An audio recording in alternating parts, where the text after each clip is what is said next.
રક્ષાબંધનના પવિત્ર તહેવાર પહેલા ગુજરાત રાજ્ય માર્ગ પરિવહન નિગમના કાફલામાં આવતીકાલે 101 નવી બસોનો ઉપયોગ થશે। રાજ્ય સરકાર દ્વારા બહેનો, દીકરીઓ અને માતાઓને રક્ષાબંધન નિમિત્તે વધુ સુવિધાજનક અને સલામત પરિવહન સેવા મળી રહે તે માટે આ નવી બસોનું લોકાર્પણ કરવામાં આવશે।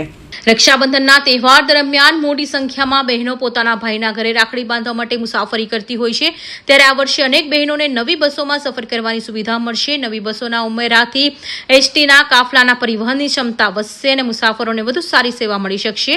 નવી 101 બસોની લોકાર્પણ સાથે રક્ષાબંધનના તહેવાર દરમિયાન મુસાફરોની વધતી સંખ્યાને પહોંચી વળવા એસટી તંત્રને પણ વધુ મજબૂતી મળશે। ખાસ કરી મહિલાઓ માટે સલામત અને સુવિધાજનક મુસાફરી પર ભાર મૂકવામાં આવ્યો છે।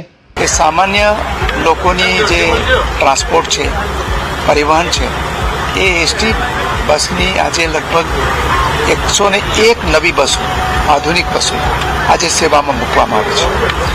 આ 101 બસ પૈકી એમાંને આપણે સ્લીપર બસ પણ છે, નોર્મલ બસ પણ છે અને મીડિયમ સાઇઝની બસ પણ છે।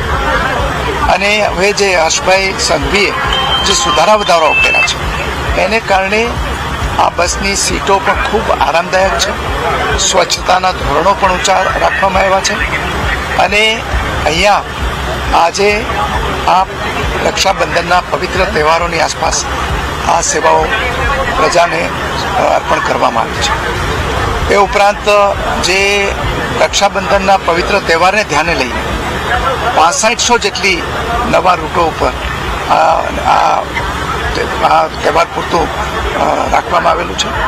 એને કારણે તહેવારો ઉપર જે અવરજવરમાં મુશ્કેલી પડે છે એ મુશ્કેલી પડશે નહીં। આ ગુજરાતની જે એસટી બસ સર્વિસીસ છે એ સમગ્ર ભારતમાં ગૌરવ લેવા જેવી ઉમદા સેવાઓ છે અને એને કારણે ગ્રામ્ય વિસ્તારના લાખો લોકોને રોજના પોતાના ડેસ્ટિનેશન સ્થળ ઉપર જવા માટે, નોકરિયાતોને પોતાના કામ ઉપર જવા માટે અને બાળકોને, વિદ્યાર્થીઓને પોતાને નિશાળે જવા માટે આ બસ સેવા એક ઉત્તમ માધ્યમ છે। સૌથી સલામત સવારી પણ છે અને સૌથી આરામદાયક સવારી પણ છે।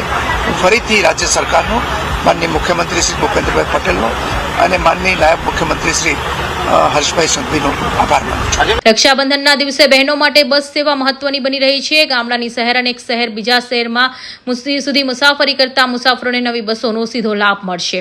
એટલે રક્ષાબંધનના માત્ર ભાઈ બહેનના પ્રેમનું પર્વ નહીં, પરંતુ અનેક બહેનો માટે નવી બસનું સફર પણ પર્વ બનશે। કૌશિક પટેલનો report, Hind TV news, Surat.